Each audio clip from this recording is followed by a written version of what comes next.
প্রধান উপদেষ্টার পদত্যাগ চায় না বিএনপি। যমুনা টেলিভিশনকে সালাউদ্দিন আহমেদ বললেন, নির্বাচন করিডোর ও চলমান পরিস্থিতি নিয়ে সেনা প্রধানের বক্তব্য ইতিবাচক। সরকারের ভিতরে এবং বাইরে কয়েকটি চক্র আছে যারা নির্বাচন চায় না। আমরা আরো কয়েকদিন দেখব, প্রধান উপদেষ্টার যদি সুদৃঢ়োদয় হয় ভালো, তা না হলে আমরা আমাদের পন্থা বেছে নেব। নানামুখী প্রতিবন্ধকতায় দায়িত্ব পালনে বাধাগ্রস্ত হচ্ছে সরকার, বললেন উপদেষ্টা রেজওয়ানা। সংস্কার নিয়ে চাপের কথা জানালেন অর্থ উপদেষ্টা। বাংলাদেশ চলছে না, বাংলাদেশ খারাপ করছে, এরা অথর্ব লোক, ঠিক আছে বলেন। আমরা একটা দায়িত্ব হচ্ছে সংস্কার, একটা দায়িত্ব হচ্ছে বিচার, একটা দায়িত্ব হচ্ছে ইলেকশন। শুধুমাত্র ইলেকশন করবার জন্য তো আমরা দায়িত্বটা নিইনি। দেশকে অস্থিতিশীল করার ষড়যন্ত্র চলছে, ফাঁদে পা না দেওয়ার আহ্বান এনসিপির। বিএনপির আন্দোলনের চাপে পদত্যাগের কথা ভেবেছিলেন প্রধান উপদেষ্টা। আসিফ মাহমুদ এবং মাহফুজ আলম তাদের যে পদত্যাগ চাওয়াটা, আমরা জাস্ট আমাদের জায়গা থেকে মনে করি যে এটা একদম অনেকটাই উদ্দেশ্য প্রণোদিত। যুক্তরাজ্যে সালমান পুত্র আহমেদ শায়ান ফজলুর রহমানের দুটি সম্পদ জব্দের আদেশ। দুর্নীতি ও তহবিল আত্মসাতের অভিযোগের পর এই পদক্ষেপ নিল দেশটি।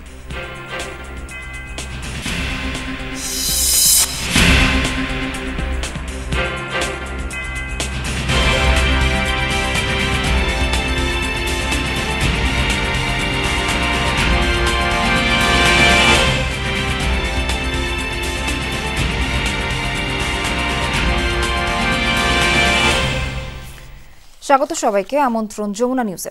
এতক্ষণ শিরোনাম দেখছিলেন, পুরো খবর জানাবো আমি নাবিলা সোহার। প্রধান উপদেষ্টার পদত্যাগ চায় না বিএনপি, তবে তিনি থাকতে না চাইলে বিকল্প বেছে নেবে জনগণ, এমন মন্তব্য করেছেন বিএনপির স্থায়ী কমিটির সদস্য সালাউদ্দিন আহমেদ। নির্বাচন করিডোর ও চলমান পরিস্থিতি নিয়ে সেনাপ্রধানের বক্তব্যকে স্বাগত জানিয়েছেন এই বিএনপি নেতা। তার অভিযোগ, সম্প্রতি কয়েক দফা সময় চেয়েও ডক্টর ইউনূসের সাক্ষাৎ পায়নি বিএনপি। নির্বাচনী রোডম্যাপের জন্য কয়েকদিন অপেক্ষা করে সরকারকে সহযোগিতা প্রশ্নে করণীয় চূড়ান্ত করবে দল, জানান সালাউদ্দিন আহমেদ। আরফিন শাকিলের প্রতিবেদনে থাকছে বিস্তারিত। হঠাৎ করেই প্রধান উপদেষ্টার পদ থেকে ডক্টর মোহাম্মদ ইউনূসের পদত্যাগের গুঞ্জন, এমন খবরে রাজনীতিতে শুরু হয় নানা আলোচনা। যদিও বিএনপির দাবি ছিল দুই ছাত্র ও নিরাপত্তা উপদেষ্টার পদত্যাগ। দেশের এই পরিস্থিতিতে কি ভাবছে বিএনপি? যমুনা টেলিভিশন জানতে চায় দলটির স্থায়ী কমিটির সদস্য সালাউদ্দিন আহমদের কাছে। আমরা নির্বাচনের রোডম্যাপ দিতে বললেই হয়তো ওনারা বা সরকারের মধ্যে কয়েকটি কর্নার, একটি কর্নার না, কয়েকটি কর্নার সৃষ্টি হচ্ছে, তারা যতদিন পারে বিলম্বিত করে সরকারকে টেনে নিয়ে যেতে চায়। এবং এই দায় দায়িত্বগুলো কিন্তু মাননীয় প্রধান উপদেষ্টার ঘাড়ে এসে যাচ্ছে। আমরা চেয়েছি রোডম্যাপ, উনি নিজের দায়িত্ব ছেড়ে দিতে চান। রাষ্ট্র পরিচালনার বিষয়, এখানে আবেগের কোনো বিষয় নাই, আবেগ তাড়িত হয়ে কোনো সিদ্ধান্ত নেওয়ার বিষয় নেই। আমরা তো ওনার পদত্যাগ চাইনি, তারপরেও যদি উনি ব্যক্তিগতভাবে মনে করেন যে ওনার অসুবিধা, উনি থাকতে চান না, তখন জাতি সেটার বিকল্প চিন্তা করবে। এই পৃথিবীতে কেউ অপরিহার্য নয়। তবে কি অন্তর্বর্তীকালীন সরকার ও বিএনপির মধ্যে বোঝাপড়ার ঘাটতি তৈরি হচ্ছে? সালাউদ্দিন আহমদ জানালেন, সম্পর্ক এখন আর স্বাভাবিক নেই। দেশে একটা অস্থিতিশীল পরিস্থিতি সৃষ্টি হচ্ছে মনে করে ওনার কার্যালয়ে যোগাযোগ করেছি যে আমাদেরকে তার পরের দিন সকালে হোক, বিকালে হোক, অথবা তার পরের দিন হোক, আমাদেরকে যেন একটু সময় দেন। বিএনপির একটি টিম ওনার সাথে দেখা করতে চান আমাদের বক্তব্যগুলো। তো বিএনপির মতো একটা রাজনৈতিক দল যদি সাক্ষাৎকার 5 দিনেও না পায়, 6 দিনেও না পায়, তো সেটা বেশি দুঃখজনক। তাতেই বোঝা নেন সম্পর্ক কীরকম যাচ্ছে। আমরা সরকারকে সহযোগিতা করতে চেয়েছি সব সময়, কিন্তু সরকারেরই কোনো মহল তারা বিএনপিকে অন্তর্বর্তীকালীন সরকারের প্রতিপক্ষ হিসেবে দাঁড় করিয়ে দিয়েছে। সমস্ত কর্মকাণ্ডে আমরা দেখেছি, এবং আরেকটি রাজনৈতিক দলের পক্ষ হয়ে কাজ করছে বলতে গেলে। করিডোর, চট্টগ্রাম বন্দর, নির্বাচন ও দেশের আইনশৃঙ্খলা পরিস্থিতি নিয়ে সেনাপ্রধান তার অবস্থান পরিষ্কার করেছেন। আগ্রহ প্রকাশ করেছেন আগামী জানুয়ারিতে নির্বাচিত সরকারের সাথে কাজ করার। সেনাপ্রধানের এমন অবস্থানকে স্বাধীনতা ও সার্বভৌমত্বের জন্য ইতিবাচক বলে মনে করছে বিএনপি। সেনাপ্রধান তার আইনি এখতিয়ারের মধ্যে থেকে অফিসারদেরকে অ্যাড্রেস করতে পারেন, বিভিন্ন বিষয়ে কথা বলতে পারেন, সেটা আমরা সমর্থন করি। তিনি বলেছেন যে ডিসেম্বরের মধ্যে একটি জাতীয় নির্বাচন অনুষ্ঠান করা উচিত। সেই কথা উনি জানুয়ারি মাসেও বলেছেন বা তার আগেও বলেছেন। তখন তো এই বিষয় নিয়ে এত বিতর্ক হয়নি। তো সেনাবাহিনী তো অনির্দিষ্টকালের জন্য মাঠে থাকতে পারে না। এটা তো আমাদের জন্য একটা ভালো দিক যে বাংলাদেশের সেনাবাহিনী ডেমোক্রেসিতে ফিরতে চান যথাশীঘ্র সম্ভব। আর আমরা সিভিলিয়ানরা কি সেটা চাই না? উনি দেশের সার্বভৌমত্ব ক্ষুণ্ণ হওয়ার মতো কোনো কর্মকাণ্ড করতে দেবেন না বলেছেন, সেটা তো ঠিকই আছে। আমরা ওনার বক্তব্যকে এই বিষয়গুলোতে সমর্থন করি। এই জন্যই করি যে বাংলাদেশের সেনাবাহিনী গণতন্ত্রের উত্তরণের জন্য বারবার তাগাদা দিচ্ছে। বিএনপি মনে করে ডক্টর ইউনূসকে গোষ্ঠীগত স্বার্থের জন্য কিছু ব্যক্তি দীর্ঘমেয়াদী ক্ষমতা রাখার তৎপরতা চালাচ্ছে। নিরাপত্তা উপদেষ্টা ডক্টর খলিলুর রহমানের পদক্ষেপ তার নমুনা বলে মনে করে দলটি। সরকারের ভিতরে এবং বাইরে কয়েকটি চক্র আছে যারা নির্বাচন চায় না। কেউ কেউ চাইলেও অনেক বিলম্বিত নির্বাচন চায়, তাতে তাদের অনেক স্বার্থ থাকতে পারে। আমরা আরও কয়েকদিন দেখব সরকারের মাননীয় প্রধান উপদেষ্টার যদি সুবুদ্ধির উদয় হয় ভালো, তা না হলে আমরা আমাদের পন্থা বেছে নেব। সালাউদ্দিন আহমদ কথা বলেন ইশরাকের শপথ আর তার সমর্থকদের কয়েকদিনের টানা আন্দোলন নিয়েও। ওনারা বলছেন যে যমুনা ঘেরাও হচ্ছে, অমুক হচ্ছে, সমুক হচ্ছে। সেই সংস্কৃতি তো ওনারা সৃষ্টি করেছেন, ওনারা অ্যালাউ করেছেন ইতিপূর্বে আরেকটি রাজনৈতিক দলকে এই কার্য করার জন্য। সুতরাং যথাসময়ে যা করা দরকার সেটা না করে চাপের মুখে দাবি মেনে নেওয়ার যে একটা সংস্কৃতির ওনার সৃষ্টি করেছেন, সেই জন্য তো এই সরকারই দায়ী। সরকার বিষয়ে শীঘ্রই যুগপৎ আন্দোলনের শরিকদেরও বিএনপির অবস্থান জানানো হবে বললেন সালাউদ্দিন আহমদ। আরিফিন শাকিল, যমুনা নিউজ, ঢাকা। শুধু নির্বাচন নয়, গণহত্যার বিচার এবং সংস্কারের জন্য অন্তর্বর্তী সরকার দায়িত্ব নিয়েছে, এ মন্তব্য করেছেন পরিবেশ উপদেষ্টা সৈয়দা রিজওয়ানা হাসান। তিনি বলেন, নানা প্রতিবন্ধকতায় দায়িত্ব পালনে সরকার বাধাগ্রস্ত হচ্ছে। শুক্রবার সকালে এক অনুষ্ঠানের পর সংবাদকর্মীদের উপদেষ্টা জানান, ডিসেম্বর থেকে জুনের মধ্যেই হবে জাতীয় নির্বাচন, এর বাইরে যাওয়ার সুযোগ নেই। ৫ আগস্ট ছাত্র জনতার অভ্যুত্থানের পর থেকেই অন্তর্বর্তী সরকারের কাছে নানা ধরনের দাবি দেওয়া নিয়ে সরগরম রাজপথ থেকে রাজনীতির মাঠ। হুটহাট রাস্তা বন্ধ করে আন্দোলনের ফলে ভোগান্তিতে পড়েন নগরবাসী, তৈরি হয় বিশৃঙ্খলা। সম্প্রতি নগর ভবন, হেয়ার রোড, শাহবাগ সহ আশপাশের এলাকায় নানা ইস্যুতে বিক্ষোভ অবরোধে রাজধানীর স্বাভাবিক চলাচল একরকম স্থবির হয়ে পড়ে। সেসব আন্দোলন থেকে 2 ছাত্র উপদেষ্টার পদত্যাগ ও ডিসেম্বরে নির্বাচন ধরে রোডম্যাপ ঘোষণার দাবিও জোরালো হয়। এমন পরিস্থিতির মধ্যেই বৃহস্পতিবার উপদেষ্টা পরিষদের বৈঠকে চলমান অস্থিরতার বিষয়টি উঠে আসে। বৈঠকে ক্ষোভ ও হতাশা প্রকাশ করেন খোদ প্রধান উপদেষ্টা ডক্টর ইউনূস। এমনকি দায়িত্ব পালনে বাধার কারণে পদত্যাগের বিষয়ও সামনে আসে। রাতেই প্রধান উপদেষ্টার সঙ্গে দেখা করেন এনসিপির আহ্বায়ক নাহিদ ইসলাম। ডক্টর ইউনূসকে অনুরোধ করেন পদত্যাগ না করার। রাজধানীতে এক অনুষ্ঠানে পরিবেশ বিষয়ক উপদেষ্টা সৈয়দা রিজওয়ানা হাসান সাংবাদিকদের প্রশ্নের জবাবে অন্তর্বর্তী সরকারের অবস্থান তুলে ধরেন। আমাদের 3টা মোটা দাগের দায়িত্ব এবং 3টাই কঠিন দায়িত্ব।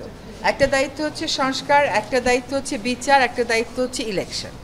শুধুমাত্র ইলেকশন করবার জন্য তো আমরা দায়িত্বটা নিইনি, যেটা আরও 2টা দায়িত্ব আছে। আমরা দায়িত্ব নেওয়ার পর থেকে যার যত রকম দাবি আছে সব দাবি নিয়ে তারা রাস্তায় বসে যাচ্ছে, রাস্তা আটকে দিচ্ছে, একদম ঢাকা শহর অচল হয়ে পড়ছে। ডিসেম্বর থেকে জুনের মধ্যে নির্বাচনের বিষয়টি তুলে ধরেন সরকারের এই উপদেষ্টা। আমরা একটা নির্বাচনের সময়সীমা বলে দিয়েছি যে ডিসেম্বর থেকে জুনের মধ্যে অবশ্যই হবে, সেটাও একটা পারা। আরেকটা হচ্ছে বিচার, ট্রাইব্যুনাল একটা ছিল, এখন 2টা হয়েছে। আগামীকাল থেকে ট্রায়ালের আনুষ্ঠানিক পর্যায়ে শুরু হবে, কিন্তু জিনিসগুলো স্মুথ যেতে হবে। এইগুলোতে যাতে কোনো রকমের প্রতিবন্ধকতা না আসে, সেটা প্রথম থেকেই আমাদের একটা আহ্বান ছিল। এখন এই কাজগুলো আমরা সঠিক প্রক্রিয়াতে শেষ করতে চাই সকলের সহযোগিতায়। দায়িত্ব পালনে বারবার বাধাগ্রস্ত হলে ভবিষ্যতে যে কোনো সিদ্ধান্ত আসতে পারে, এমন ইঙ্গিত দেন রিজওয়ানা হাসান। যদি মোকাবেলা করতে না পারি তাহলে আমাদের কি করণীয় হবে, আমরা সকলে মিলে এটা চিন্তা করছি। ফয়সাল মাহমুদ, যমুনা নিউজ, ঢাকা। নানা কারণে সংস্কার নিয়ে সরকার চাপে রয়েছে, অনেকে সমালোচনা করেন যা অনর্থক। এসব বহির্বিশ্বে অন্তর্বর্তী সরকারের ভাবমূর্তি ক্ষুণ্ণ করে বলে মন্তব্য করেছেন অর্থ উপদেষ্টা ডক্টর সালেউদ্দিন আহমেদ। রাজধানীতে এক অনুষ্ঠানে একথা বলেন তিনি। ইফাদে রোমে গেছি, ইফাদে প্রেসিডেন্টের সাথে দেখাই করতে পারে না, তার পরে গেছি। আমাকে প্রেসিডেন্ট রুমে নিয়ে বসে কথা বলছে চীনের সাথে। কয়েকদিন পরে দেখলাম উনি বলছে বাংলাদেশকে আমরা একটা প্রজেক্ট $70 মিলিয়ন দেবো। আমি বলছিলাম এটা কিছু টাকা পয়সা দেন না, একটা প্রজেক্টে ওয়ার্ল্ড ব্যাংকের কিছু দেন, এডিবি মানে ইশারা আর বিভিন্ন। অত বাংলাদেশের রেপুটেশন যদি আমরা যারা দেখেন বাংলাদেশ চলছে না, বাংলাদেশ খারাপ করছে, এরা অথর্ব লোক, ঠিক আছে বলেন আমরা করেছি, কিন্তু এই জিনিসগুলো বাইরে কিন্তু খুব ভালো প্রচারণা দেয় না। দেশকে অস্থিতিশীল করার ষড়যন্ত্র চলছে, এই ফাঁদে পা না দিতে যুব সমাজকে ঐক্যবদ্ধ থাকার আহ্বান জানিয়েছেন জাতীয় নাগরিক পার্টির আহ্বায়ক নাহিদ ইসলাম। রাজধানীর ধানমন্ডির একটি হোটেলে নাগরিক পার্টির সহযোগী সংগঠক যুবশক্তির সাধারণ সভায় একথা বলেন তিনি। জুলাই ঘোষণাপত্র বাস্তবায়নের পথে যত বড় শক্তি বাধা হয়ে দাঁড়াক তা মোকাবেলা করা হবে বলে জানান এনসিপি আহ্বায়ক। এ সময় জাতীয় নাগরিক পার্টি দক্ষিণাঞ্চলের মুখ্য সমন্বয়ক হাসনাত আব্দুল্লাহ ৭২-এর সংবিধানকে ছুঁড়ে ফেলে নতুন সংবিধান প্রণয়নের সবাইকে ঐক্যবদ্ধ থাকার আহ্বান জানান। এছাড়াও জাতীয় নাগরিক পার্টির মুখ্য সমন্বয়ক নাসিরউদ্দিন পাটোয়ারি বলেন, সব পক্ষের অংশগ্রহণ না হলে যুবশক্তি মুখ থুবড়ে পড়বে। বিএনপির আন্দোলনের চাপে পদত্যাগের কথা ভেবেছিলেন প্রধান উপদেষ্টা ডক্টর ইউনূস, এমন দাবি জাতীয় নাগরিক পার্টি এনসিপির। যমুনা টেলিভিশনকে দেওয়া সাক্ষাৎকারে দলটির নেতারা বলেন, ২ ছাত্র উপদেষ্টার পদত্যাগ দাবিও বিএনপির উদ্দেশ্য প্রণোদিত কৌশল এবং গণ অভ্যুত্থানের স্পিরিটের সাথে সাংঘর্ষিক। বিস্তারিত লামিয়া তিথির রিপোর্টে। জাতীয় নাগরিক পার্টির নেতাদের অভিযোগ, বিএনপি যেন তেন ভাবে চাপ প্রয়োগ করে ক্ষমতায় যেতে চাচ্ছে।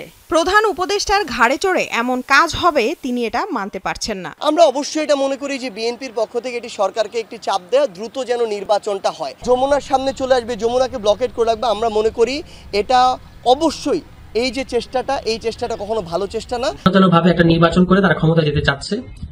প্রধান উপদেষ্টা তাকে ব্যবহার করে বা তার ঘাড়ে চড়ে কেউ এই ধরনের কাজ করবে এটা তিনি মানতে পারছেন না, এবং এই সমস্ত কারণে তিনি এরকম মন্তব্য করেছেন। প্রধান উপদেষ্টার সাথে সাক্ষাৎ শেষে এনসিপি প্রধান দলের নেতাদের কি বার্তা দিলেন? যমুনা টেলিভিশনের প্রশ্নের জবাবে 2 নেতা জানান বিস্তারিত। আমাদের দলের নির্দেশনাও যে আমাদের রাজনৈতিক দলের মধ্যে এই বোঝাপড়াটা আরো বৃদ্ধি করা, আমাদের যে ঐক্যের যে জায়গাটা, এই জায়গায় যেন কোনো ঘাটতি না তৈরি হয়। জাতীয় যে এজেন্ডাগুলো, সংস্কারের মধ্য দিয়ে একটা গণতান্ত্রিক রাষ্ট্র করা, একটা গণতান্ত্রিক সংবিধান করা এবং তার মধ্যে দিয়ে একটা সুষ্ঠু নির্বাচন করে একটা গণতান্ত্রিক রাষ্ট্রের অধীনে একটা সরকারকে নিয়ে আসা, এই কাজগুলো খুব গুরুত্বপূর্ণ। এদিকে 2 উপদেষ্টার পদত্যাগ বিএনপির উদ্দেশ্য প্রণোদিত কৌশল, আর তা অভ্যুত্থানের স্পিরিটের সাথে সাংঘর্ষিক বলে মন্তব্য করেন এনসিপি নেতারা।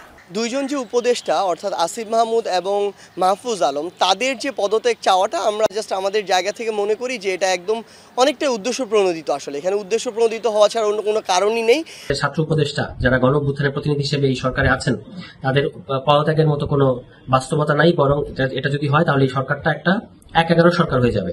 তবে জাতীয় নাগরিক পার্টির নেতারা মনে করেন রাজনৈতিক দলগুলোর মধ্যে আলোচনার মাধ্যমে দূরত্ব কমিয়ে ঐক্য ফিরে আনা সম্ভব। যদি আমাদের মতবিরোধ থাকে, রাজনৈতিক দলের অবস্থানগত বিরোধ থাকে, সেটার জন্য আমরা নিজেদের মধ্য দিয়ে আলোচনার মধ্যে দিয়ে একটি সুন্দর একটি জায়গায় যেতে পারি।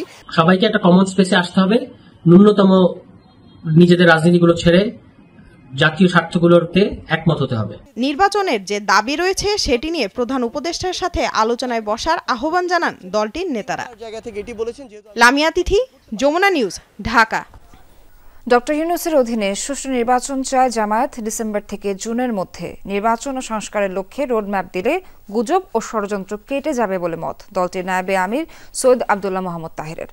শুক্রবার বিকেলে ইনস্টিটিউট অব ডিপ্লোমা ইঞ্জিনিয়ার্সে পটুয়াখালী জেলা ফোরাম আয়োজিত প্রীতি সমাবেশে কথা বলেন তিনি। তাহির বলেন, বাংলাদেশ এক কঠিন পরিবর্তনের সন্ধিক্ষণে আছে। এখন সবকিছু ছেড়ে দিয়ে নির্বাচনকে প্রাধান্য দিতে হবে, মানুষের আস্থা অর্জন করতে হবে।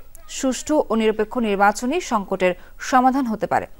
সরকারের পক্ষ থেকে ডিসেম্বর থেকে জুনের মধ্যে নির্বাচনের কথা বলা হয়েছিল। সংস্কারেরও রোডম্যাপ ঘোষণা দেওয়ার দাবি জানান তিনি। সুষ্ঠু নির্বাচনের ব্যাপারে জামায়াত কোনো আপোষ করবে না বলেও মত দলের এই নেতার।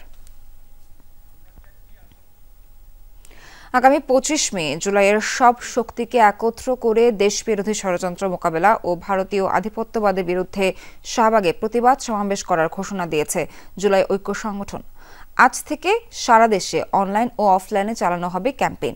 শুক্রবার রাতে শাহবাগে জাতীয় জাদুঘরের সামনে এক ব্রিফিংয়ে এই ঘোষণা দেয় সংগঠনটি। এ সময় জুলাই ঐক্যের নেতারা ডক্টর ইউনূস যতদিন জুলাইকে ধারণ করে দেশ পরিচালনা করবেন ততদিন তার সাথে থাকার ঘোষণা দেন। বলেন, ফ্যাসিবাদের দোসররা গুরুত্বপূর্ণ জায়গায় বসে দেশকে অস্থিতিশীল করার ষড়যন্ত্র করছে। জুলাই ঐক্য সংগঠক এবি জুবায়ের বলেন, জুলাইয়ের চেতনা বাস্তবায়ন হচ্ছে না, তাই আহতদের চিকিৎসা নিশ্চিত হয়নি। জুলাই আন্দোলন কোনো স্বার্থে নয়, তারা দেশের স্বার্থে নিজেদের বিলিয়ে দিয়েছে। ফ্যাসিস্ট হাসিনা সরকারের যারা দোসর এখনো বাংলাদেশে আছেন, এই জুলাই ঐক্যে ফাটল ধরানোর জন্য তারাই দায়ী। গণ অভ্যুত্থানের পর থেকে রাজনৈতিক দলগুলোর উচিত ছিল সরকারকে সহযোগিতা করা, কিন্তু আমরা দেখেছি রাজনৈতিক দলগুলো সহযোগিতা না করে জুলাইয়ের সরকারকে গলা টিপে ধরেছে। আমাদের অনৈক্য নষ্ট করার যে চক্রান্ত চলছে তার বিরুদ্ধে আগামী 25শে মে রোববার আমরা একটা প্রতিবাদ সমাবেশ করব। সেই প্রতিবাদ সমাবেশ হবে শাহবাগে।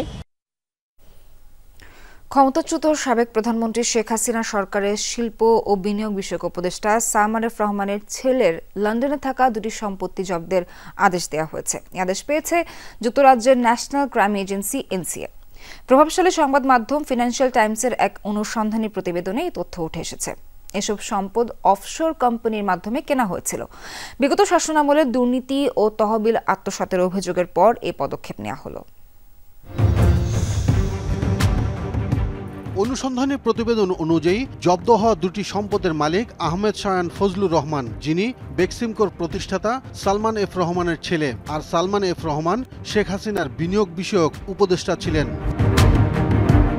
জব্দকৃত সম্পদের একটি হচ্ছে লন্ডনের অভিজাত এলাকা 17 গ্রোসভেনর স্কোয়ারে অবস্থিত একটি বিলাসবহুল অ্যাপার্টমেন্ট, যা 2010 সালে 65 লাখ পাউন্ডে কেনা হয়।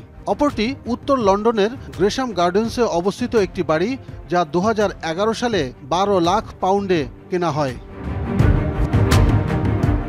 যুক্তরাজ্যের ইলেকটোরাল রোলের তথ্য অনুযায়ী যুক্তরাজ্যের সাবেক সিটি মিনিস্টার টিউলিপ সিদ্দিকের মা শেখ রেহানা, যিনি কখনো কখনো গ্রেশাম গার্ডেন্সের ওই বাড়িতে থাকতেন, তিনি আবার সাবেক প্রধানমন্ত্রী শেখ হাসিনার বোন।